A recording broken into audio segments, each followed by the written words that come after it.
Hi there, I'm Wendy and welcome to my channel Wendy Paul the Dressmaker, which is my little space where I get to talk all things dressmaking and sewing. And as this is my first main episode, I'm going to start off by showing you some of my recent makes, and I'm also going to be showing you some fabric and patterns that I've bought recently for things that I'm going to be making over the next month or so. And I'm also going to introduce you to my new Dressmakers dummy. So I will also add there that I'm not sponsored or I don't have affiliate links. This is just me with my love for dressmaking and sewing. Plus, I would also like to thank all the people that sent me lovely messages and comments on my little intro video that I made last week. It's really appreciated and it made me feel very welcome to this channel, which is something that I've been meaning to get going for quite a while now. And I am also the same Wendy that has the YouTube channel Wendy Paul Knits. I have had some people asking me if I was the same Wendy, and yes, I am. That was a channel that I started up during the pandemic, uploading my knitting and crochet workshop and technique material just to help people. So, getting back to the sewing, I'm going to kick off with what I'm wearing, and I've made 3 versions of this so far, so I'm just warning you, and I've also got 2 more planned. So this is the Cielo Top by Closet Core Patterns, and I've got the red version, which is the dress, which I just love. I'm just totally in love with this pattern. It's one of those dresses that you can just dress up or down and wear anywhere. But anyway, starting with the top. The top has this little cuff. It's a relaxed fit. It has a satin sleeve, but I will say that it was really easy to do. So I think for a beginner, you would be able to cope with putting this sleeve in. And the method that they've used for putting the satin sleeve in is my personal way of doing it as well. You could also not pop the cuff on if you want to. You could literally just turn the hem up and sew it down. But as I say, it's a nice relaxed fit. There's no neck fastenings, and it's lovely if you've got a fabric that you want to show off as well, because you haven't got to do any pattern matching or anything down the front. Now, when it comes to the neck on this pattern, the one that I've done here is using a facing, and then I've top stitched the facing down about 1 inch away from the edge of the neck. Now on the dress, I wanted a completely clean finish. So I didn't top stitch the facing down. I just understitched it on the facing and then just did some little hand stitches inside to attach it to the shoulder. But you can also bind the neck edge, and Closet Core are really good. They give you the instructions for that as well, and the pattern piece to do that. So if you're a newer sewer and you want to tackle making your first garment, it is one that you can take on and you can grow with it, because you could start off with whatever you found easier, doing the neck facing or the binding. If you didn't want to add the cuff, as I said, you wouldn't have to do that either. But you can then make this into a dress version. And with the dress, there's the option to just have the dress completely plain, or to have front pockets. Now I put the front pockets in mine, and I love the front pockets. They're really, really nice. I was a little bit skeptical whether they would hang a bit baggy, but they don't. It's really, really good. And then with that, you can make a long sleeve version of the dress or the top as well. And the long sleeve version looks beautiful, and I have got a fabric in mind for that already. So as I say, I've made this version here, which I'm going to just stand back, but it's probably easier for me to put some photos up to show you. And I've also made a smaller version of it in the same material, which might sound a bit strange, but that's here. And with the smaller version, I've just done the turn up on the cuff. I haven't done anything special there. And again, I've kept the neckline simple. I've put the facing in and top stitched it down. But I've made one that's a much smaller size, because I'm going to do another video on sizing, on pattern sizing. So I thought it would be quite a good thing to do a comparison, because I had the spare fabric. So talking about the fabric, this is a micro-crepe, and I got that at Exeter Fabric Centre, and it wasn't too expensive either, and I bought a couple of meters and I got both tops out of it, and I'm a size UK 10-12, so if that gives you an idea. The red dress, which I'm going to put some footage up of that now, that is a linen blend fabric and it was lovely to work with. It was really nice. I bought that in Truro Fabrics and I felt that that actually was perfect for the dress version of the pattern. And as I said, with that one, I wanted a completely clean finish. So I didn't do any top stitching around the neck. I just understitched the inside of the neckline. And when it came to the sleeve hem and the bottom of the skirt, I hand hemmed those so there's no visible stitching. But on the tops, I did just a straight stitch around the bottom of the hems. One thing I love about the pattern as well is that it's got different cup sizes. So you've got a standard B cup size, but you can also cut the pattern for a D cup size as well. And it just fits really nicely. It has a small dart underneath the arm here. And I just found the proportions really good. I did go down a size. So I would normally be a size 10 according to their measurements. And I went down to a size 8 for this one. And I did cut the dress to a size 8 initially, but I did have to take it down a little bit. And that's only because the dress is slightly oversized, but that doesn't tend to suit me. I tend to suit more fitted garments. So I just neatened that down to fit my proportions a bit better. So I have got two fabrics that I'll show you now because I'm going to make the long sleeve version out of one, and then I haven't decided whether to make the long sleeved top out of the other one or whether to make a short sleeve dress. So I'll just show you. So this is the first one, and it's a lightweight satin that I bought in John Lewis a few years ago. And to be honest, I've not wanted to cut into it, which isn't like me. I've been waiting and waiting for the right pattern, but I think that this would look perfect in the top with the long sleeves, because the long sleeve version of this pattern, it's got these really lovely puff sleeves, which shows off material beautifully. That comes into a gathered cuff. So I think this is going to be definite, but I'm just going to put that on the back burner because I've got so many other things that I want to get done first. But definitely for the autumn, I'm going to make that into another Cielo top. Now, the other one that is my discussion point is this one here, which is a really lovely lightweight linen blend. I can't remember whether it's a linen cotton blend or whether it's a linen viscose blend, to be honest. But I really love the fabric. Now, I got that in Salmon Fabric in St Austell in Cornwall. And I only bought that recently as well. I probably bought it about a month or so ago. I had originally bought it for a skirt, but now I've made the Cielo top, I've got enough to either make a long sleeved top or a short sleeve dress. I actually think the dress is shouting out to me at the moment, but we'll see. That is going to happen. That is going to happen. But I have got some other things that I need to make first.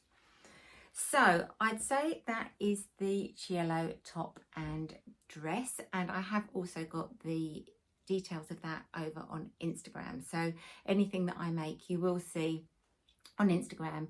Even if I've made reels about it, I will always pop a post up and put the details of the pattern and where I got the material. So the next thing I wanted to talk to you about was the Patina Blouse. Now, the Patina Blouse has been on my radar since that pattern came out, and I can't believe that I never got to make it till recently. However, when all the gingham came in the shops this year, I just thought I'm going to make a gingham version of it. So I went to Truro Fabrics and I couldn't make my mind up between which gingham I wanted. So I bought a smaller black and white one. Now, I do have to say, just bear with me if this does blur out on the camera because the smaller ginghams do sometimes. And then I've made the red one, which is on the Dressmakers dummy behind me. And again, I'm going to pop some closer footage up next to me so you can see that in more detail as well. I love the Patina Blouse. I'm not finished with that either. So the red and white one was the one that I made first and I really like it. And on that one, I made it up just as the pattern, and the pattern has two neck options. It's got a higher version of the V-neck or a lower version, and I made the lower version. I love the sleeve head on it as well. You can see it's got this really lovely little puff sleeve, which again was straightforward to do. Now, I sometimes need to do a full bust adjustment on my patterns, and I was just on the cusp. I can get away with it with that, but I popped a full bust adjustment in on this one, and to be quite honest, I think I was fine with the first version. I didn't necessarily need it. However, I prefer the fit of the neckline on this one because I made a petite pattern adjustment across here, across the upper body, across where the sleeve is, because the neckline was just sitting a little bit too low for me. I can wear it, but I'm more comfortable wearing the black and white one where I just raise the neckline an inch. So talking about things like that, this is one of the reasons that I do make and alter my own clothes, because although I am a dressmaker by trade, I do find that I have problems buying clothes that are fitted to fit me, if that makes sense. Although I'm a standard UK sort of size 10-12, my proportions are slightly different, and so usually I need to make an adjustment for a sway back, which is basically if you're short-waisted and your back curves in slightly.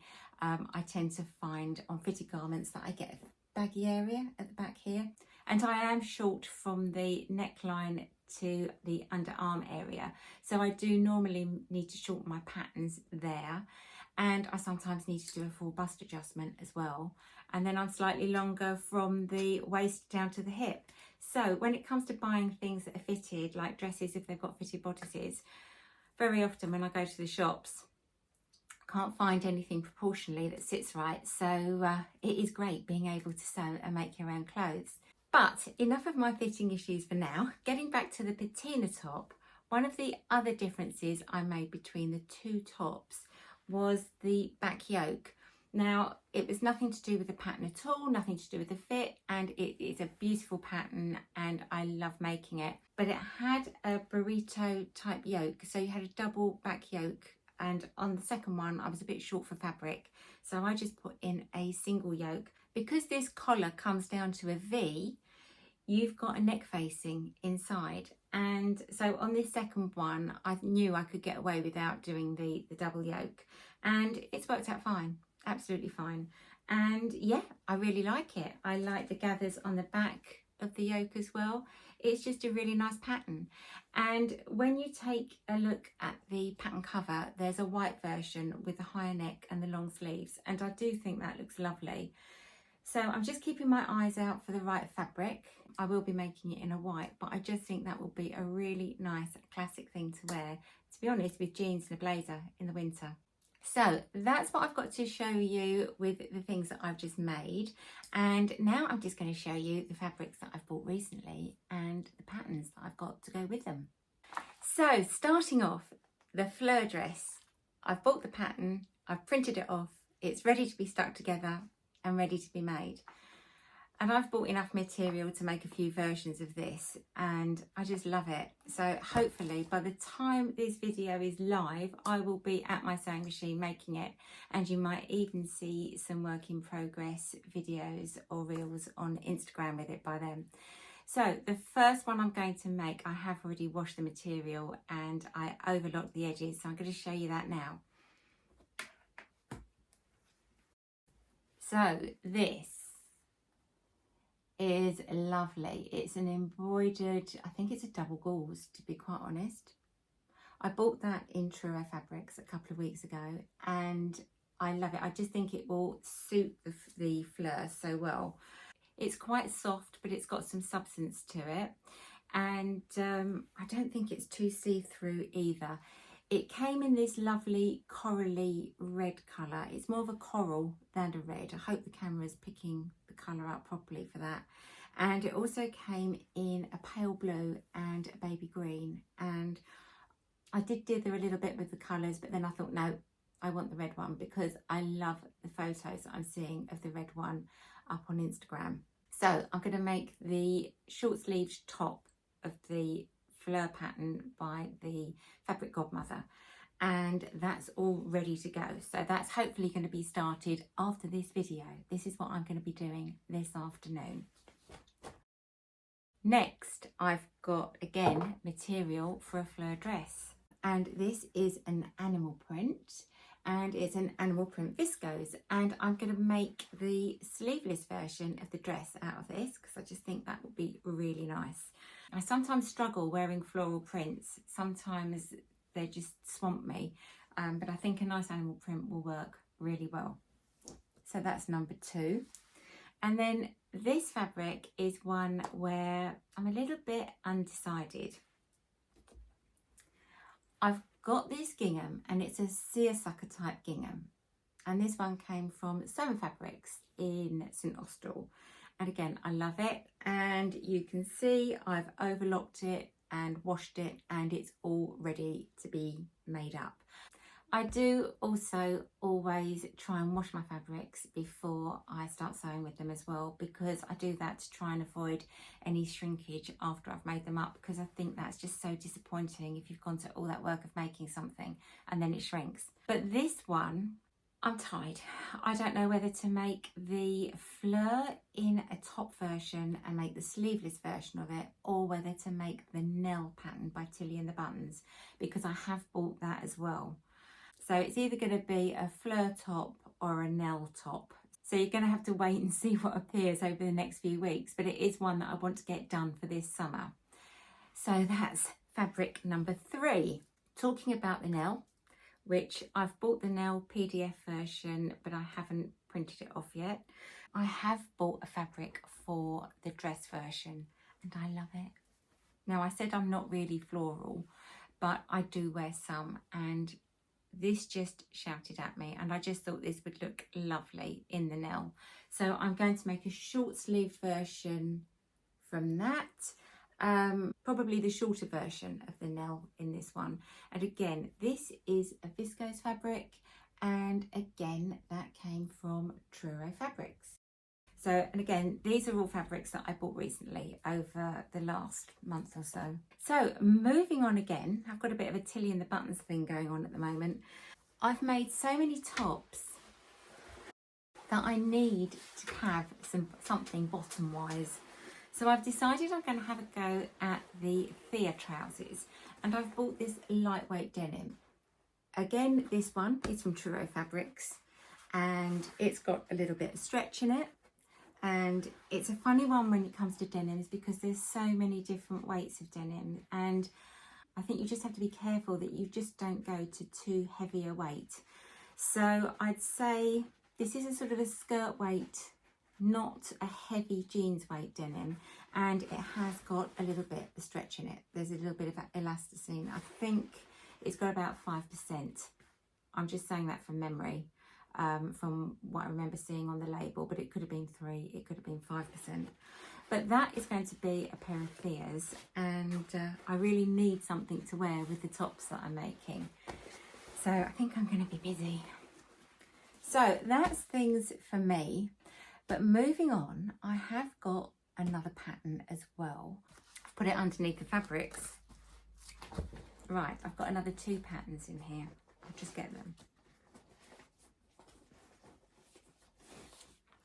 So this is one.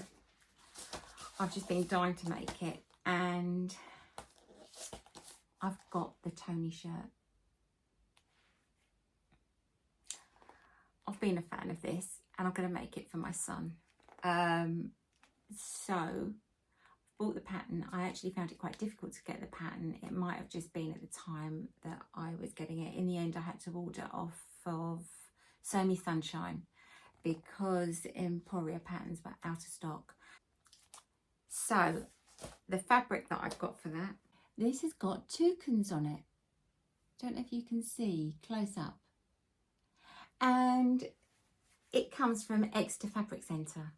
And I just think it's going to be really groovy, and I think it's really going to suit the Tony shirt. However, that's not the end of it, because what I'm planning to do is to make a little mini one for my grandson as well. So the Tony shirt is by Emporia Patterns. The shirt pattern that I'm using is McCall's 6016. So I'll just show you that again. And so I'm planning to make the Tony shirt for my son, the baby version, and if, and it is an if I can get it out, I might make the shorts as well, because I just think that's just too cute. So I think that's going to keep me pretty busy with my personal sewing. I think I'm just going to be in my sewing room for the whole of the summer, to be quite honest. So I've now just flipped over to the other side of my room, just so that I can show you my Dressmakers dummies more clearly, and I can show you the difference between the two of them. Now, up until now, I've always had a standard style Dressmakers dummy, which is like the cream one here.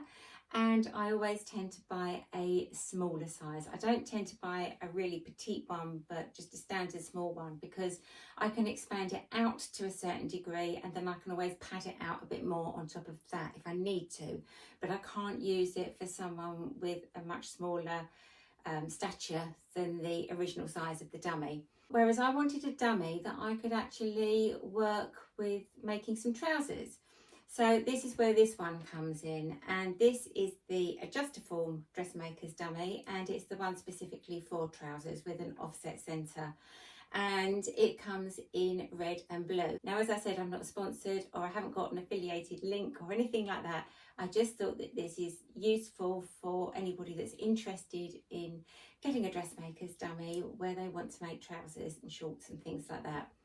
So the main difference with it is, if you look carefully at the body form here, you can see that it just comes in slightly underneath the hips, and there is a division in the centre which you can use to pop trousers on.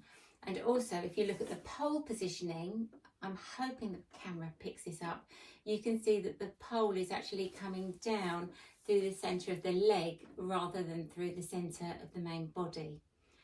Now, I was a bit concerned about that, because I was a bit worried that the Dressmaker's dummy, with the weight of it, it would start leaning over in time into the opposite direction. However, it does come with a central support pole as well. So for day-to-day use, I'm keeping it on the central pole, where the pole is actually coming down through the dead centre of the body.